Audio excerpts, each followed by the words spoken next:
হাত বাইন্দা ও আমার সাথে একবার না দুইবার না 2-3 ঘন্টা ছিল ওখানে, একবার না দুইবার না বহুবার করছে। এই টাইমটার ভিতরে আমার মনে হচ্ছে আমার জানটা বাইর হয়ে যাবো, এরকম অবস্থা। ও কেন এখন বিয়ে করবে না?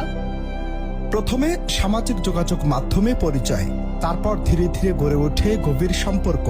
মাত্র 8 মাসের সেই সম্পর্ক, যেখানে ছিল বিশ্বাস, ভালোবাসার, ভবিষ্যতের স্বপ্ন। কিন্তু সেই স্বপ্নই যেন আজ পরিণত হয়েছে দুঃস্বপ্নে। ভোলার চরফ্যাশনের ঘুইঙ্গারহাট এলাকায় ঘটেছে এক চাঞ্চল্যকর ঘটনা। প্রেমিকের দেয়া বিয়ের প্রতিশ্রুতি ভেঙে যাওয়ায় প্রেমিকা সুরাইয়া বেছে নিয়েছেন এক কঠিন পথ। প্রেমিকের ফার্মেসির সামনেই বসে শুরু করেছেন অনশন। চারদিকে মানুষের ভিড়, কৌতূহলী।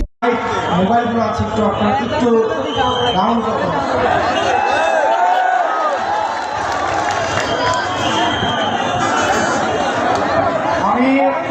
আসসালামু আলাইকুম ওয়া রাহমাতুল্লাহি ওয়া বারাকাতুহু। আউযু বিল্লাহি মিনাশ শাইতানির রাজিম। বিসমিল্লাহ। প্রিয় রায়পুরবাসী,